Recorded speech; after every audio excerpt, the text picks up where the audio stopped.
네, 여러분 안녕하십니까. 송백석 교수입니다. 오늘은 세계 정치와 경제 6번째 시간입니다.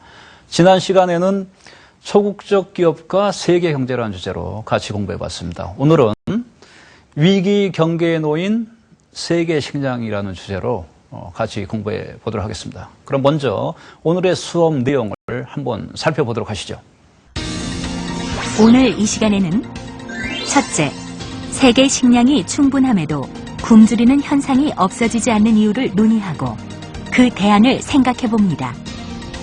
둘째, 석유 위기와 지구 온난화가 식량의 생산과 공급에 어떠한 영향을 미칠지 고민해 보고 그 대책을 논의해 봅니다. 셋째, 각종 개발로 농토가 줄어드는 이때 내일의 식량 위기에 대처할 수 있는 근본적 대책을 고찰해 봅니다.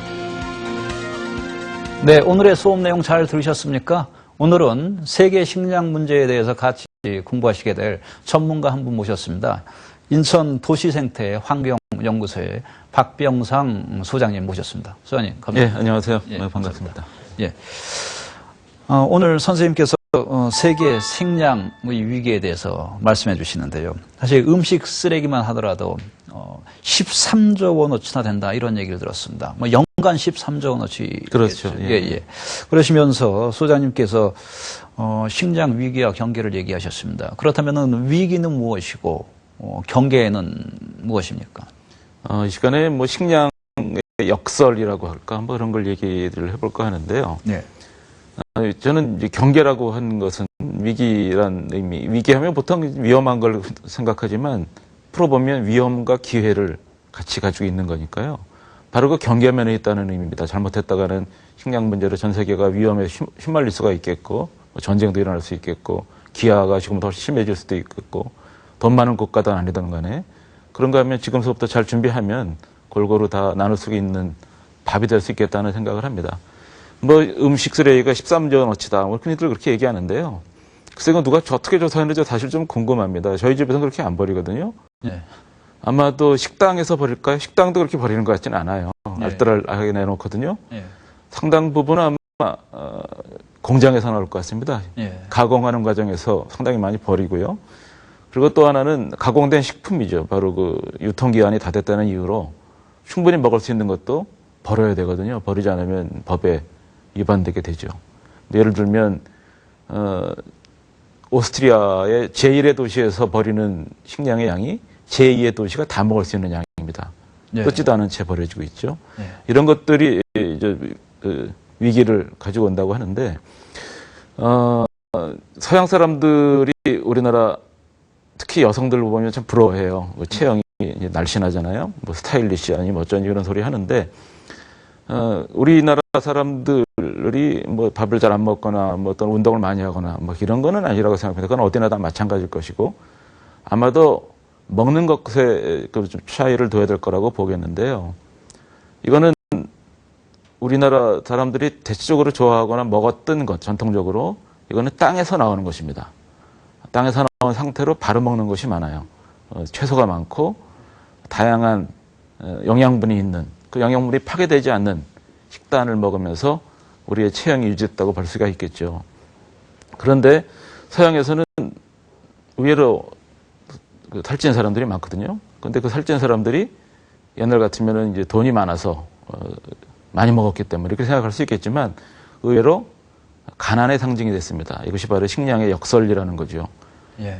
가난해서 배가 불룩 나와서 밥 못 먹고 이제 죽는 국가가 있는가 하면 어찌 보면 너무 많이 먹어서 살찌는 병이 생기는 이런 부자 나라가 있거든요. 예. 그 식량의 역설 이걸 한번 보자는 거죠. 네. 아마도 우리의 식량이 우리가 먹는 음식이 어쩌면 더 값이 쌀지도 모릅니다. 그들보다. 함에도 불구하고 우리의 식량이 과거에 먹던 우리의 식량의 질이 훨씬 더 좋다는 거죠. 양보다 질의 문제가 있는 거다고 볼 수 있는데 그 질이 문제가 된 이유가 어디 있을까? 식량을 재배를 해서 나눴는가? 아니면 누가 재배해 놓은 걸 가공해서 식량이 아니라 밥을 나누는 거거든요. 평화라는 의미는 밥을 나눈다는 의미가 되죠. 근데 그것이 아니라 상품으로 만들어서 누가 어떻게 재배했는지, 어떻게 가공했는지, 또는 동물 같은 경우는 가축을 어떻게 키웠는지 알지 못하는 상황에서 남을 나라 파는, 그거를 먹고 끼니를 해결하는 데서부터 오는 역설, 이런 것들이 식량의 문제를 일으켰다, 이렇게 생각하는 거죠. 네.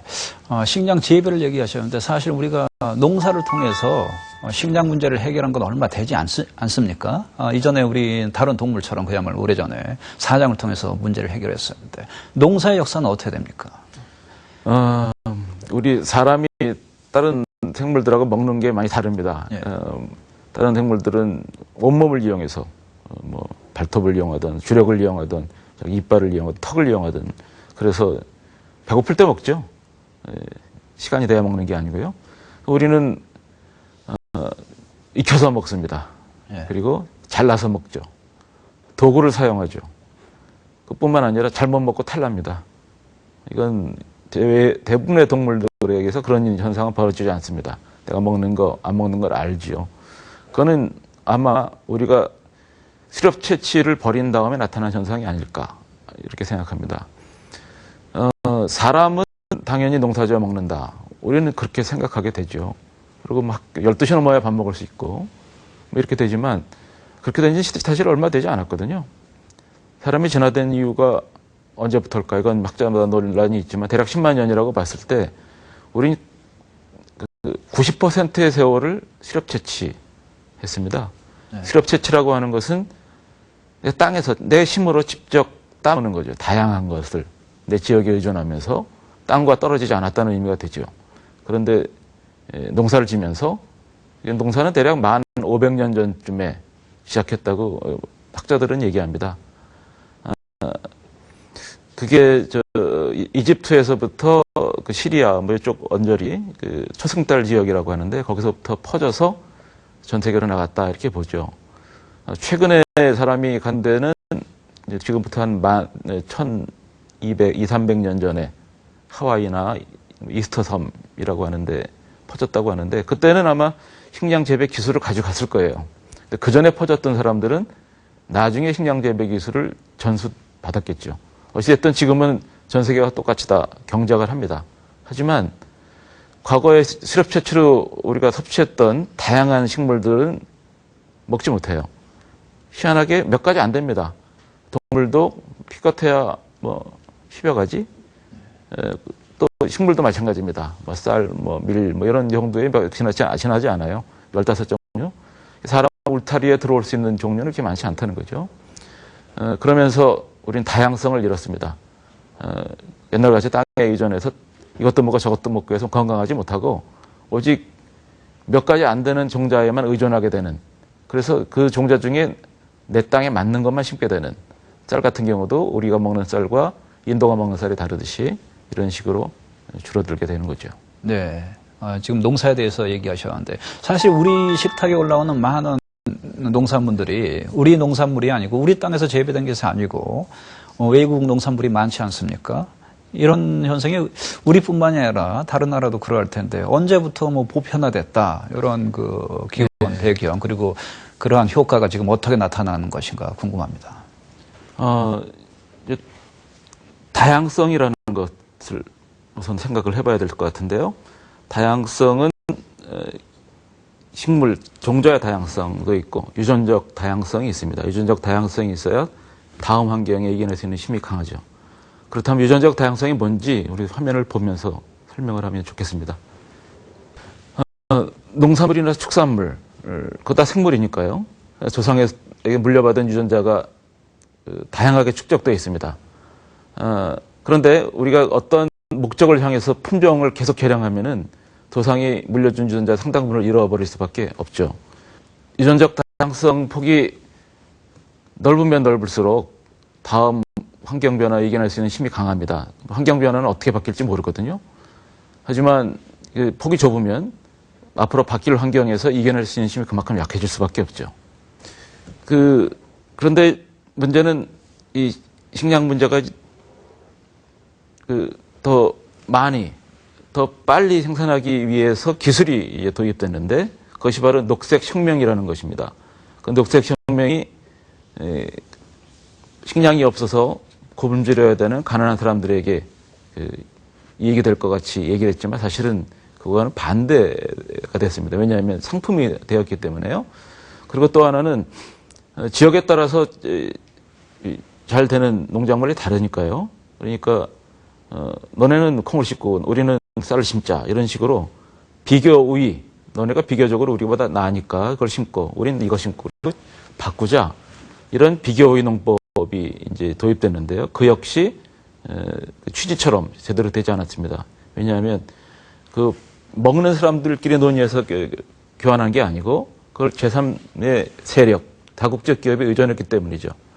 그렇다면 비교 우위 농법 얘기하는데 그게 뭔지 그것도 역시 또 컴퓨터 그래프를 보고 얘기하도록 하겠습니다.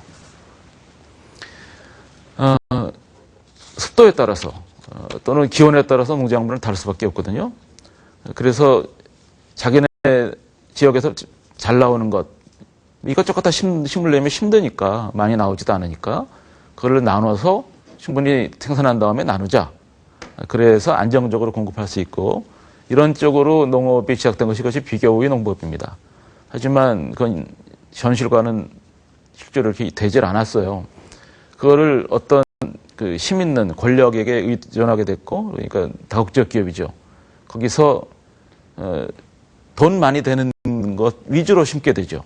우리는 내가 이거 심을까 너네 그거 심지 마 이런 식으로 그러다 보니까 힘이 없는 지역, 돈이 없는 지역은 굶주리게 되는 현상이 벌어지게 된 것이죠. 그런데 비교의 농법이라는 것이 결국 녹색혁명하고 연결되지 않을 수가 없거든요. 녹색혁명이 안내하는 대로 어느 지역은 뭘 심고 어느 지역은 못 심고 이렇게 된 것인데 이제 그것이 한계가 드러나니까 이제 화학 비료를 하도 뿌리니까 지력이 엉망이 되거든요. 그러니까 또 다국적 기업이 나섭니다.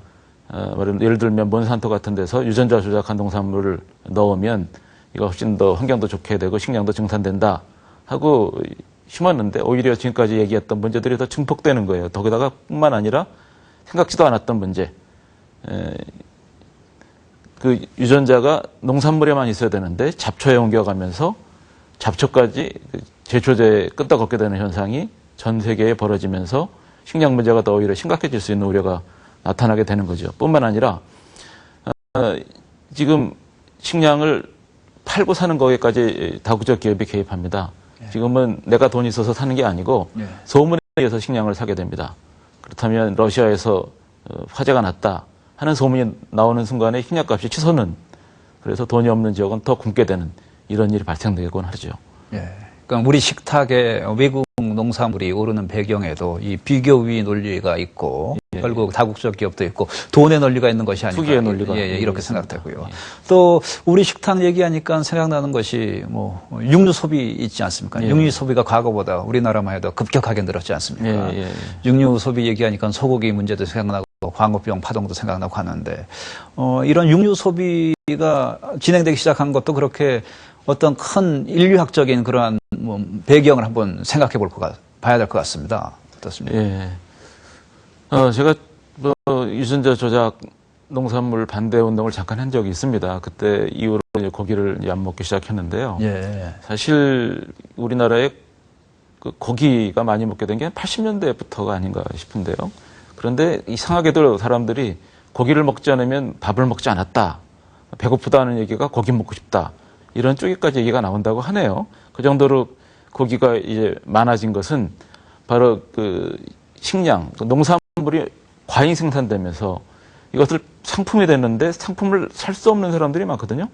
또 배가 터지게 먹을 수는 없는 것이고 돈이 없어서 못 사는 사람도 있으니까 그거를 사료로 전용하게 된 거죠. 그러니까 이 사료가 고기가 되니까 고기의 양이 증가하게 되고 그걸 또 이제 팔아야 되니까 더 많이 생산해가지고 팔아야 되니까 아까 얘기한 유전적 다양성이 없는 씨앗이 아니라 이번 유전적 다양성이 없는 가축이 공장처럼 만들어져서 밀집해서 키우게 되는 거죠. 그래서 계산을 합니다. 예측 가능하게 이게 어떤 사료로다가 어떻게 키우면 몇 킬로그램이 돼서 어느 정도 이익이 나올 것이다. 그러다 보니까 가축의 본성은 무시되고 착취가 되겠죠.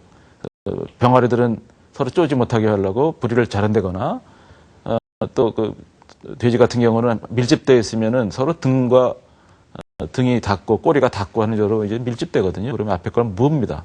못 물게 미리 그 이를 뽑아낸다든가 꼬리를 자른다든가 이런 폭력이 자행돼요. 근데 거기서 끝나는 게 아니고 동물의 질병이 사람한테 옵니다. 예를 들면 뭐 광우병, 심각한 광우병, 조류독감 이런 것들이 사람한테 오게 되는. 그런데 이게 전 세계적으로 키우는 가축 역시 또 똑같아요. 돼지고기도 우리나라 거기나 똑같습니다. 그래서 그 질병도 또 순식간에 퍼지잖아요. 이 독감만 하더라도 작년에 멕시코에서 시작한 독감이 전 세계에 퍼져나가듯이 역시 다양성이 없어지니까 이런 일이 발생됩니다. 또 그 옥수수, 사실은 고기가 아니라 옥수수라는 말을 해요. 사료로다 전부 전 세계가 똑같이 옥수수를 주거든요. 예. 그러다 보니까 또한 또 비만이 늘어나고 또 좋은 고기를 먹게 되지 않고 돈 있는 사람, 없는 사람들은 또 일방적으로 패스트푸드를 만든 걸 의존하게 되다 보니까 비만이 높게 되고 또 그 옥수수가 또 이제 음료수까지 진출하면서 음료수의 당분은 전부 옥수수입니다. 또 비만이 증가하는 일이 발생되기도 하죠. 예. 그러니까 육류 소비 증가로 인해서 벌어지는 일이 상당히 많다 이렇게 얘기를 했었고 또 환경 문제와 관련해서 우리 식탁 생각하지 않을 수 없습니다. 특히 문제가 되고 있는 지구온난화. 지구온난화는 우리 식량 문제를 어떻게 영향을 주고 있습니까? 환경이 바뀐다는 의미거든요. 지금 우리가 유전적 다양성이 없이 만든 종자 또는 그 동물, 가축들이 온도가 올라갔을 때 적응되어 있는 게 아니라는 것입니다. 또한 우리가 심는 지구가 더워지면 우리는 열대식물을 심으면 되지 이렇게 쉽게 생각하는데요. 우리 땅은 열대식물에 맞지 않아요. 미생물이 있어야 되고 지렁이도 있어야 되고 거기에 맞는 물이 있어야 되고 하는데 거기에 맞지 않습니다. 그러니까 그 심어도 소용없다는 얘기가 되죠. 지금 바다는 점점 뜨거워지니까 과거에 없었던 생물들이 들어오죠. 근데 우리는 그걸 먹을 수가 없습니다. 먹어본 적이 없고 우리 문화는 거기에 맞지 않아요. 우리가 먹는 사과라든가 이런 것들은 점점 북쪽으로 올라갑니다. 그러니까 그걸 또 재배할 수가 없게 되죠. 만약에 유전적 다양성이 좀 남아있으면 그나마 좀 어떻게 기대를 할 텐데 그렇지도 않다 보니까 어려워지는 것입니다. 그런데 거기다 또 지구온난화가 되니까 지구온난화의 원인이 석유를 많이 사용한 거잖아요. 그러니까 석유 위기가 또 이제 오게 됩니다. 석유가 모자라되는 신호가 와요. 그러니까 우리가 생산한 농산물을 가지고 대체 연료를 만들자는 논의가 또 나옵니다. 그런데 그 연료를 만들기 위해서 사용하는 또 에너지도 있을 뿐만 아니라 자동차 한 대에 가득 채워 놓는다면 그런 바이오 연료라고 하는 걸 한 사람이 먹는 1년치 양을 소비했을 때 겨우 자동차 주유 하나 채우는 정도밖에 안 되거든요. 이것 때문에 오는 식량 문제가 또 심각해집니다. 멕시코라든가 또는 필리핀이라든가 이런 데 폭동이 일어날 정도로 식량 문제가 심각해지죠. 기상이변, 사실은 지구온난화로 그치는 게 아니라 기상이변이 오는데 그거는 예측할 수 없다는 데에 있습니다. 근데 우리는 예측해야만 되는 농작물을 의존하고 있다는 거죠. 예, 그러니까 기후변화에 대한 세계 농산물 문제, 세계 식량 문제를 얘기해 주셨습니다. 그런데 아까 얘기를 하시면서 유전자 조작 농산물에 대해서도 사실 얘기하셨거든요. 그래서 유전자 조작 농산물이 세계 식량 문제를 해결하는 데 상당히 중요하다. 이러한 얘기도 잠시 언급하셨습니다. 그래서 방금 제가 말씀했습니다마는 유전자 조작 농산물이 세계 식량 문제를 해결하는 데서 상당히 중요하다는 그러한 목소리가 지금 높아지고 있습니다. 그래서 이 문제에 관련해서는 우리 그 원광대학교의 김은진 교수의 말씀을 한번 들어보고 같이 공부해 보도록 하는 그러한 시간을 갖도록 하겠습니다. 자, 같이 인터뷰를 보도록 하시죠. 그 유전자 조작 그 농산물을 개발해가지고 생산을 하는 업자들은요, 이게 식량 증산 효과가 있다라고 주장을 하는데요. 그러니까 실제로 미국에서 유전자 조작 콩이나 유전자 조작 옥수수의 생산량을 보면, 그러니까 면적으로 봤을 때 전체 콩 면적의 97%가 유전자 조작 콩을 심고 있어요. 그럼에도 불구하고 그 콩 생산량이 비약적으로 증가했다라는 뭐 증거도 없고요.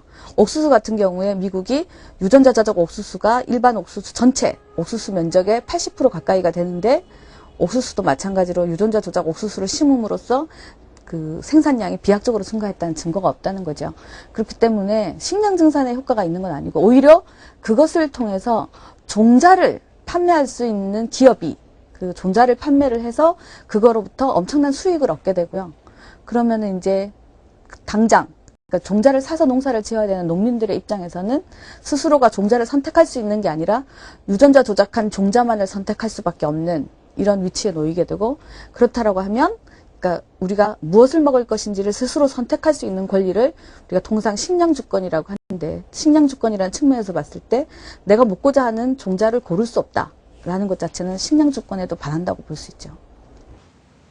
네, 유전자 조작 농산물과 식량 주권에 대해서 얘기를 들어봤고요. 그럼 과연 이러한 농산물들이 안전한 것인가? 다시 한번 보도록 하겠습니다. 우선 이거를 그 유전자 조작 종자를 땅에다 심게 되면은요. 그러니까 그 종자 안에 원래 그 농산물이 가지고 있지 않았던 유전자가 들어가 있는 상태로 이제 재배가 되고 있는데요. 그랬을 경우에 이제 이렇게 해서 꽃가루가 날렸다라고 해서 원래 유전자 조작 농산물이 아니었던 다른 식물에 그 꽃가루를 통해서 유전자가 이전을 해서 다른 곳으로 퍼져나갈 수도 있고요. 그 다음에 이것이 지고 나면은 토양에 그 유전자들이 녹아내려서 토양을 통해 가지고 또 어디로 다른 지역으로 퍼져나갈 수도 있고 그래서 이 유전자 자체가 그 다른 식물들 내지는 다른 생물들의 유전자까지도 오염시킬 수 있는 위험이 있기 때문에 생태계로서도 굉장히 큰 부담이고요. 실제로 영국의 한 박사의 연구에 따르면은 이렇게 해서 유전자 조작 농산물을 하나를 심으면 그 인근의 생태계에 있어서의 종의 다양성이 절반으로 줄어든다라는 실험 결과도 있어서요. 생태계가 굉장히 위험하고 그다음에 뭐 사람이 먹었을 때 그러면 과연 안심할 수 있느냐라는 건데 이제 이 보통 통상의 경우에 유전자 조작 을 하는 데서 근본 원리 중에 하나인 그 유전자와 관련된 문제인데요.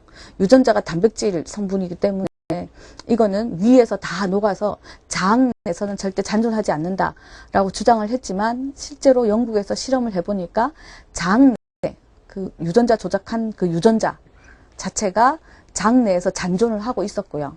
그 다음에 이제 그 동물 실험을 해보면은 뭐 혈액 성분의 변이가 온다거나 아니면 사산을 한다거나 아니면 그 저체중 을 새끼가 저체중으로 태어난다든지 뭐 여러 가지 다른 증거들이 있기 때문에 이 신체 그러니까 인체에 있어서도 안전하다고 볼 수가 없죠. 근데 문제는 이러한 인체에 있어서 과연 안전하냐 아니냐 생태계에 있어서 안전하냐 아니냐 이런 두 가지 측면은 굉장히 장기간에 걸쳐서 서서히 바뀌어 나가는 문제라서 이거를 단기간 내에 뭐 1년 내에 해봐서 없다. 증거가 없으니까 괜찮다라고 할 수는 없는 문제라는 거죠. 네, 그러니까 유전자 조작 농산물이 완전히 안전하지는 않다. 좀 더 검증해야 된다. 이러한 인터뷰를 얘기하시는데요. 그렇다면은 100% 완전하지 않기 때문에 과연 어떻게 구분하고 피할 수 있으면 피해야 되는 거 아니겠습니까? 그 점에 대해서 알아보도록 하겠습니다. 우선 가장 좋은 방법은 유전자 조작 농산물이 국산에는 없다라는 거예요. 그러니까 아직 우리는 재배를 하지 않고 있기 때문에 그래서 국산 농산물을 선택을 해서 먹으면 유전자 조작 농산물로부터 안전할 수 있고요. 그다음 두 번째가 뭐냐면 가공식품들 중에서 반드시 유전자 조작 농산물을 원료로 할 수밖에 없는 식품들이 몇 가지가 있어요. 그러니까 그런 식품들을 좀 피하면 좋은데 그러니까 가장 대표적인 게 뭐냐면 콩이나 옥수수, 그 다음에 유채 식용유가 있어요. 그러니까 카놀라유라고 불리는. 그래서 일반 콩 식용유, 옥수수 식용유, 그 다음에 유채, 카놀라 식용유. 이 세 가지는 거의 반드시 유전자 조작한 원료가 들어가 있다라고 생각을 하셔야 되고요. 그 다음에 간장 중에서 수입산 콩을 원료로 하는 간장은 또 유전자 조작 콩이 들어가 있다고 생각을 하셔야 되고요. 그 다음에 이제 세 번째로 아이들이 먹는 음료수나 과자들 중에서 그 단맛을 내기 위해서 당을 집어넣는 것들이 있어요. 그러니까 과당이랄지, 그러니까 음료수 같은 경우에 액상 과당이랄지 이렇게 당 성분을 집어넣는 것들이 많은데 그 당들은 대부분 다 옥수수 전분을 원료로 해가지고 당을 만들게 되는데 그 옥수수 전분을 원료로 한다라고 말했을 때 이 옥수수가 또 유전자 조작한 옥수수라는 거죠. 그래서 당 성분이 들어간 음료수나 과자를 피하는 게 좋고요. 그러니까 이 세 가지만 일단 우선적으로 피해도 훨씬 유전자 조작 농산물로부터는 좀 안전할 수 있고요. 근데 그 외에 이제 또 세부적으로 들어가자면 굉장히 많지만 우선 이 세 가지를 피하면 그러니까 가장 좋은 것은 국산 농산물을 먹는 거고요. 그러니까 원료 농산물 형태의 국산 농산물을 직접 집에서 조리를 해서 먹는 게 가장 좋고요. 네, 소장님, 김은진 교수의 인터뷰를 들어봤는데요. 소장님께서 좀 더 구체적으로 유전자 조작의 문제점에 대해서 좀 얘기해 주십시오. 예, 김문진 교수하고는 그 전에 같이 이 문제를 토론하고 논의했던 적이 있습니다. 예. 저는 이거하고 비슷한 맥락으로 그 나무를 하나 얘기하고 싶어요. 예. 그 전에 공해 잡아먹는 나무를 개발했다 이랬거든요. 예. 중금속을 잘 흡수하는 올챙이 유전자를 나무에 넣었더니 현사시 나무에 넣었더니 포플라보다 3배나 중금속을 잘 흡수할 수 있다. 이런 발표를 했습니다. 예, 유전자 조작을 통해서 그렇게 그렇죠. 만들었다는 얘기였었죠. 그렇죠. 예, 예. 그거를 뭐 종로에다 심으면 종로가 강원도처럼 깨끗해질 것이다. 예, 이런 얘기를 하면서 실수였는지는 모르겠지만 하나 더 덧붙였어요. 그런데 이거 꽃가루가 날리면 위험하다. 이렇게 얘기했습니다. 꽃가루가 날려서 다른 식물의 그 유전 형질이 옮겨갈 수 있다. 이런 얘기를 한 거죠. 근데 이것이 나무에서만 그럴 것이냐, 우리가 먹는 음식에서는 안 그럴 것이냐 하는 걸 주의 있게 봐야 되는 거죠. 이렇게 유전자가 어떤 이유든 간에 바뀌는 걸 우리가 돌연변이라고 합니다. 돌연변이가 되면 암이 발생되거나 유전병이 생기죠. 그래서 우리는 이걸 피하려고 무척 노력합니다.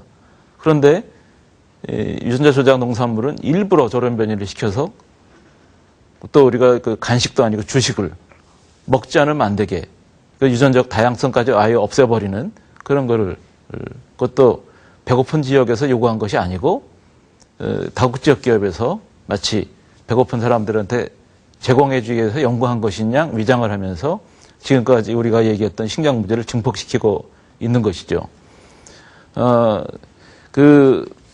우리는 이걸 안 먹으면 안 되냐? 사실 안 먹을 수 있거든요. 우리 기존에 심었던 것들, 그 땅에서 나온 것들, 다양성이 있는 것들.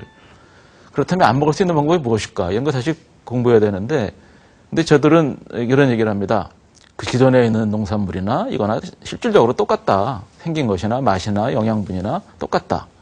그런데 시민단체에서는 그게 아니다. 사전에 안전한 것을 확인하기 전까지는 우리는 이걸 먹을 수가 없다. 이런 얘기를 합니다. 사전 예방 원칙과 실질적 동등성 원칙의 충돌이죠. 사실은 인풋 없는 아웃풋이 없습니다. 네. 이런 그 유전적 다양성이 제거된 그런 농산물로 인한 다음 세대의 피해는 더 증폭될 수밖에 없다고 봅니다. 예. 그렇다면 또 우리가 모두의 음식 쓰레기 문제에 대해서 얘기했어요. 또 음식 쓰레기가 너무 많이 돌아왔고, 그리고 지금 바다에 내다 버리는 그런 정도 아닙니까? 이런 문제 상당히 심각한데 여기에 대해서 좀 소개해 주시죠. 근데 음식을 사실 그냥 먹는 경우는 거의 없거든요. 우리도 아침에 가공한 거를 쌀을 먹는 게 아니라 밥을 먹으니까요. 또 많은 사람들이 또 슈퍼에 사갖고 와서 간단하게 데펴 먹는 것도 있고 그런 게 전 세계가 똑같은 맛과 향기를 내기 위해서 그 약품을 처리합니다. 근데 그 약품이 우리 몸에 맞지 않는 것이 상당히 많아요. 우리 몸의 내분비, 호르몬이죠. 호르몬을 교란시키게 됩니다. 그래서 질병이 생긴다거나 또는 아토피가 나타난다거나 이런 일이 생기고요. 일단 그 과정에서 버려지는 게 상당히 많습니다. 처음에도 말씀드렸지만 주로 많은데 식품 생산하는 과정에서 나옵니다. 그 모든 것을 집에서 썼을 때는 다 하나하나 다 쓸 수 있는데 이건 필요한 것만 취취하고 나머지 다 버리거든요. 어디다 버려야 되느냐? 이게 다 옛날에는 다 퇴비가 될 수 있고 또는 연료도 사용할 수 있었는데 그런데 돈이 들어가니까 그냥 바다에 버립니다. 사실은 런던 협약이 그런 걸 버리지 못하게 돼 있거든요. 예. 하지만 그걸 지키는데 돈이 들어가니까 바다에 버리게 되는데 그 바다에 버리면 그것을 먹는 또 생물이 나타나요. 누런 액체를 그 공해상에다가 버리면 또 우리가 먹는 생선들이 거기서 달라붙어서 먹습니다. 네. 결국 우리가 버린 쓰레기가 우리 입으로 다시 들어오는 일이 발생되죠. 네. 그래서 생태계는 또 엉망이 되고 그리고 식품에 대한 걱정을 하는 많은 사람들이 그런 얘기를 합니다. 슈퍼마켓이 우리를 죽인다. 슈퍼마켓에 있는 무수히 많은 농산물들이 사실은 가공식품들이 몇 가지 안 되는 농산물이고 그걸 다양한 맛을 내기 위해서 화학약품을 넣고 이것이 우리 몸을 엉망으로 만든다는 것이고 또 어떤 분은 과자를 아이한테 줄래? 차라리 담배를 주는 게 낫다 하는 얘기를 할 정도의 끔찍한 얘기를 합니다. 왜냐하면 담배에 들어가는 건 담배 자체보다도 첨가물이거든요. 담배에 들어가는 첨가물은 독약은 아닙니다. 그런데 과자에 들어가는 첨가물은 독약이거든요. 우리는 그거를 먹으면서 내 몸이 엉망이 되고 그리고 호르몬 균형이 헝클어져 가지고 성의 문제까지 생기는 끔찍한 일까지 발생되기도 하죠. 뿐만 아니라 이젠 식량이 부족하게 되니까 그런 또 이런 바다가 엉망이 되니까 물고기 잘 안 잡히거든요. 그러니까 양식을 하게 되죠. 양식도 또한 가축의 문제와 똑같은 일이 발생됩니다. 뭐 항생제라든가 또 해안 파괴라든가 그래서 해안을 보호해주던 맹그로브 숲이 사라지면서 쓰나미 피해가 있다든가 2004년도에 있었던 쓰나미 피해 같은 것들이 발생되게 되죠. 예, 그러니까 슈퍼마켓에서 우리를 죽인다 이러한 상당히 뭐 어떻게 보면 상당히 충격적인 얘기네요. 우리가 먹고 있는 음식이 그렇게 우리의 건강을 해치는가 상당히 다시 한번 알게 됐고 상당히 위험한 수준이구나 하는 걸 알게 됐습니다. 그래서 여러 가지 문제를 지금 많이 해주셨거든요. 환경 호르몬 문제라든가 해양에 투척하는 쓰레기 문제라든가 유전자 조작 농산물의 문제라든가 그럼 좀 종합적으로 앞으로 어떻게 해 나가야 되는가 이러한 점 우리의 대안 뭐 세계의 대안이라고나 할까요? 이 점에 대해서는 어떻게 생각하십니까? 그러니까 우리가 식량을 남의 손에 맡기다 보니까 이런 일이 발생되는데요. 결국 내가 재배해서 내가 먹는 쪽으로, 다시 지역으로 돌려야 된다는 고민을 좀 해야 될 것 같습니다. 예를 들면 우리는 아프리카나 우리 과거에 마시아도 그랬지만 이제 좀 굶주림의 대명사가 되어 있는데요. 그들이 과거에도 굶주린 게 아니었고요. 그들 땅도 기름졌고 그들 환경에서 건강하게 살았습니다. 하지만 그들의 땅에 다국적 기업이 개입하면서 팔 수 있는 그런 농작물 이런 걸 심게 되니까 굶주리게 되고 거기 또 부정한 정권이 들어왔을 때 외채의 부담 그래서 또 팔아야 되는 식량만 심게 되는 이런 악순환이 발생됐죠. 그래서 유엔의 인권위원회에 있는 분들은 그 부채를 탕감해라 하고 주장하고 있습니다. 그래서 스스로 재배할 수 있는 농작물로 회복해야 된다. 그래서 그거를 바로 식량 주권이라고 합니다. 식량 주권, 남에게 의존하지 않고 내 스스로 먹을 수 있어야 된다. 그게 바로 진정한 독립이다 하는 얘기까지 있거든요. 그렇다면 식량 주권이 뭔지 다시 한번 생각하기 위해서 한번 그 자료 화면을 보고 얘기를 했으면 좋겠습니다. 식량을 남에 의존할 경우 우리나라 식량을 우리나라한테 제공해준 수출국이나 또 교육을 지배하는 다국적 기업에 입김해서 자유롭지 못합니다. 그러니까 불안할 수밖에 없죠. 자국의 농토에서 작업할 수 있다면 그러면 다른 나라의 환경 변화, 전쟁이라든가 그 가뭄이라든가 큰 불이 났다든가 이런 거에 흔들리지 않고 안정적으로 공급해 줄 수가 있거든요. 그래서 외국의 농토를 확보해서 우리 지역의 식량을 얻겠다는 구상보다는 지역 내에서 자급자족할 수 있는 농토를 확보하는 것이 중요하다. 이런 것이 식량 주권의 개념입니다. 식량 안보가 아니라 주권의 개념. 그래서 요즘은 식량 무기화가 되고 있는 시대거든요. 러시아에서 불이 나니까 지금 해외에서 폭동이 일어나는 이렇게 되면 정권까지 흔들릴 수 있는 시기가 됐습니다. 지구온난화 이런 것들이 있고 거기에 맞게 유전자 다양성이 사라지고 식량 농산물도 단순해질 시기에 우리는 내 지역에서 살 수 있는 걸 해야 될 텐데 어떻게 해야 되느냐? 다시 또 화학 비료에 의존할 수는 없습니다. 그것 역시 또 화학 비료 역시 석유거든요. 석유 없이 재배할 수 없는 농사법에서 벗어나서 다시 땅으로 돌아가는 유기농업을 다시 시작해야 된다고 많은 사람들이 지적하고 있습니다. 예. 또 유기농업 하면 뭐 농약만 안 치는 걸로 생각하지만 그렇지 않거든요. 예. 유기농업이 뭔지 다시 한번 보면서 얘기하도록 하겠습니다. 자료 화면을 보면서 농산물, 생물이거든요. 가축도 역시 생물입니다. 당연히 생태계가 어우러질 때 가장 건강할 수 있죠. 사람도 마찬가지입니다. 화학비료, 이거는 자연에 어울리지 않습니다. 농약, 마찬가지죠. 땅속에 있는 미생물을 제거합니다. 그래서 이 농산물을 땅에서 재배하는 것보다도 실내 공간에서 재배할 때 문제가 생기고, 또 가축 같은 경우도 풀을 뜯고 자연을 돌아다니면서 운동도 해야 되는데 곡물 사료만 의존하게 되면서 이때 건강이 엉망이 되죠. 그래서 농작물이든 가축이든 이것은 유기적으로 살려야 된다. 땅과 생태계를 살리는, 내를 살리는, 가축도 살리고 농초도 살리고 농민도 살리는, 유기적으로 살리는 것입니다. 그래서 유기농업은 농약과 화학비료를 사용하지 않는다는 단순성을 넘어야 됩니다. 그거는 농산물과 가축 키우는 과정이 전부 땅과 생태계와 내일과 다 유기적으로 연결되어 있어야 건강하다는 의미를 갖는 것이 유기적인 것이겠죠. 지금 석유 위기가 식량 위기와 무관하지 않습니다. 우리가 생산하는 농산물, 바로 전통적인 방법이 아니라 화학 비료에 사용하는 방법은, 예를 들면 옥수수에서 1칼로리를 얻으려면은 거기에 화학 농법이 동원될 경우에 기계화라든가 뭐 비료를 따져 석유거든요. 석유를 10칼로리를 넣어야 됩니다. 그러니까 그 옥수수를 10kg을 소한테 주면 우리는 1kg의 고기를 얻을 수가 있습니다. 순수한 살코기는 16kg을 줬을 때 1kg을 얻을 수 있어요. 그렇다면 우리가 고기로다가 배를 불리면 그 10배에서 16배 농산물을 소비하게 되는 것이고요.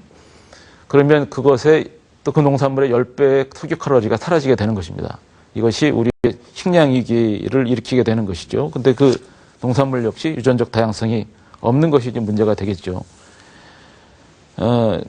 그래서 지금은 내 땅에서 재배해서 먹어야 될 텐데 사실 좀 어렵잖아요. 인구도 늘어났고 우리 농토도 부족합니다. 그렇다면 좀 대안을 좀 찾아야 될 텐데요. 분명히 수입하지 않으면 안 되게 되는데 어떤 것을 수입할까? 수입해야 된다면 그 나라 땅도 좀 살리고 그 나라 농민도 살릴 수 있는 대안을 찾아야 될 것입니다. 그리고 내 땅에 있는 농토를 계속 보존하고 그리고 확장시킬 수 있는 노력이 필요합니다. 외국에서 수입하는 것 중에서 기호식품 같은 경우 굳이 그것까지 수입해야 되느냐고 반론을 피는 사람들도 있어요. 커피라든가 초콜릿 같은 거. 근데 그것도 또 없으면 또 살아가기 힘들다면 그것도 역시 공정하게 그 나라 땅을 살리고 농촌도 살리고 농민도 살릴 수 있는 것을 택해보자. 이것이 공정무역이라고 하는 것이죠. 지금까지 우리가 예측 가능한 농사를, 화학적인 농사를 지면서 상당히 많은 걸 재배한 걸로 착각하지만 사실은 그것이 잃는 게 많았습니다. 생태계가 엉망이 되고 그리고 지금 그 한계를 드러내고 있고 인구는 증가했습니다. 이제 우리가 해야 될 것은 다시 옛날로 돌아가는 거라 쉽게 생각하면 자연으로 돌아가고 땅으로 돌아가는 것이다. 이것이 우리 조상의 식성이었습니다. 바로 그쪽으로 돌아가는 것, 자연스러운 농업. 이것이 저는 대안이라고 생각합니다. 네, 대안으로서 예전에 뭐 자연으로 돌아가다 이런 얘기가 있었는데 오늘 비슷한 맥락에서 얘기해 주신 것 같습니다. 예, 오늘은 박병상 소장님을 모시고요. 세계의 식량 문제에 대해서 같이 생각해 봤습니다. 오늘 소장님, 예, 감사합니다. 고생하셨습니다. 고맙습니다. 예, 오늘 수업 잘 하셨습니까? 그러면은 핵심 포인트 다시 정리해 보는 시간 갖도록 하겠습니다.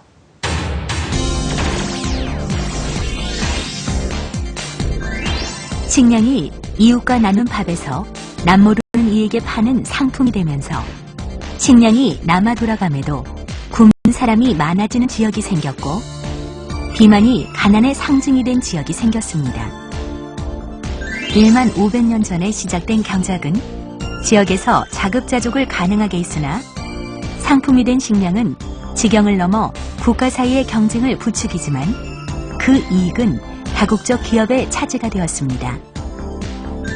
돈벌이를 위한 농작물만을 집중 재배하면서 땅은 황폐화되었고 다수와 품종 위주의 농작물은 유전적 다양성의 폭이 현저히 줄어 환경 변화에 취약해지고 말았습니다. 다국적 기업에서 구입해야 하는 다수와 품종의 씨앗은 식량 주권마저 빼앗았으며 유전자 조작 농산물까지 강요하고 있습니다. 남아도는 농산물을 사료로 활용하는 공장식 축산업에서 가축을 비윤리적으로 사육하면서 사람과 동물, 즉 인수 공통의 질병이 만연하게 되었습니다.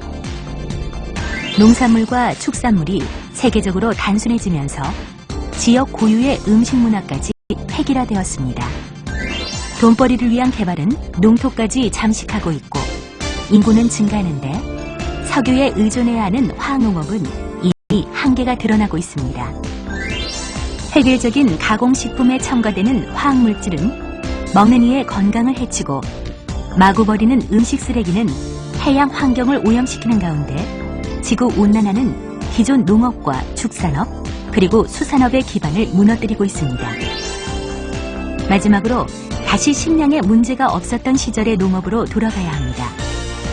제철 재고장 농작물로 자급자족하는 식량 주권을 확보해야 내일의 건강을 보장할 수 있습니다. 곧 자연스러운 식단이 답입니다. 네, 오늘의 핵심 포인트 잘 들으셨습니까?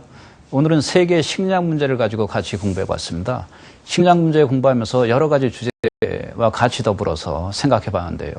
먼저 식량 주권이라는 얘기가 생각합니다. 우리가 우리 안보, 식량 안보를 지키기 위해서는 반드시 우리가 식량 주권을 가져야 된다는 점, 그런 점을 다시 한번 들어봤고요. 또 환경 문제와도 이 식량 문제는 밀접하게 관련이 있는 거 아닌가 다시 절감하게 됐습니다. 그래서 지구 온난화 문제, 우리가 풀어야 될 그러한 문제가 아닌가 다시 한번 생각하는 좋은 기회가 된 것 같습니다.